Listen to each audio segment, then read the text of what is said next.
Hello, we're here in Namur for the last visit of our summer meetups. We are here to meet Marc Kayak.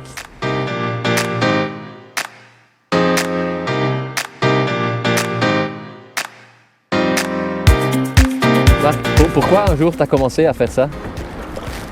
Parce qu'il y a 12 ans, j'étais avec un autre kayak, parce qu'à l'époque je faisais du kayak pour le plaisir. Et j'ai vu un cygne manger de la frigolite, du polystyrène comme ils disent les Français. Et c'est depuis lors que je ramasse, ça fait 12 ans. Ça va faire 13 ans au mois de février. Je l'ai vu mourir. J'ai commencé à nettoyer de temps en temps la rivière, mais personne ne faisait attention à ce que je faisais. Je faisais juste ça de temps en temps et je faisais que les frigolites. Et puis au fur et à mesure du temps, je me suis rendu compte que c'était plus qu'urgent de ramasser le tout ce qu'il y avait, alors c'est ce que j'ai fait. Et encore au fur et à mesure du temps, je me suis dit, tiens, j'ai une vingtaine de drapeaux chez moi, parce que j'étais déjà collectionneur, mais j'en avais 20. Je les mettrais bien sur le kayak pour sensibiliser les gens. Chaque fois qu'il y a la fête nationale d'un pays, ou la fête d'une région, ou la fête d'un archipel, ou l'anniversaire d'Alessio, je sors un drapeau. Aujourd'hui, c'est le drapeau contre le réchauffement climatique pour rappeler que le temps d'aujourd'hui, par exemple, il n'est pas normal. Moi, je suis tout le temps sur l'eau, sauf quand l'eau est en préalerte de crue ou quand il y a trop de vent, comme hier par exemple. Et alors à ce moment-là, je ramasse à pied, je mets mon drapeau autour de mon cou. En été, je suis là, je vais dire de 10-11 heures du matin jusqu'à ce qu'il fasse noir. En hiver, ça dépend, des fois je suis au matin, des fois l'après-midi, ça dépend du temps.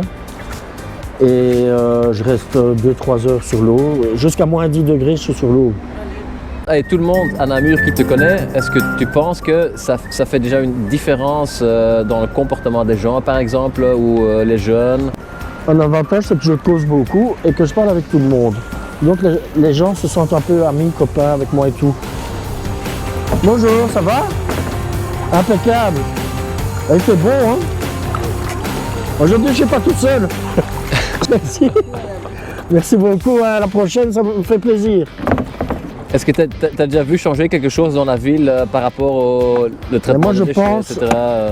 Je pense qu'il y a de moins en moins de pollueurs, mais que les pollueurs polluent de plus en plus. Est-ce que la ville de Namur fait quelque chose eux-mêmes? Est-ce qu'ils ont des bateaux pour nettoyer la Meuse ou... Mais je suis un peu contre leur histoire de bateau parce que ici, la Sambre, c'est impeccable.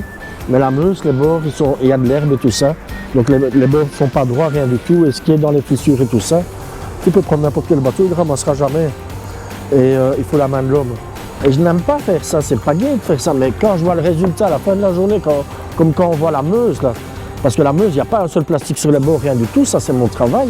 Je suis fier de mon travail, je suis content de mon travail, mais je suis content de mon travail quand j'ai fini. Hein. C'est comme l'ouvrier qui va travailler, il est content de son travail quand il a fini. Hein.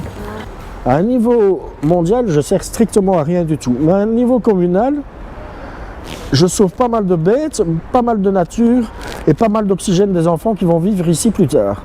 C'est le geste que je fais qui compte. Ce que je fais, je me rends bien compte qu'on va faire ici, dans 10 minutes, il y a de nouveau comme si je n'avais rien fait. Mais le geste que je fais sensibilise beaucoup de personnes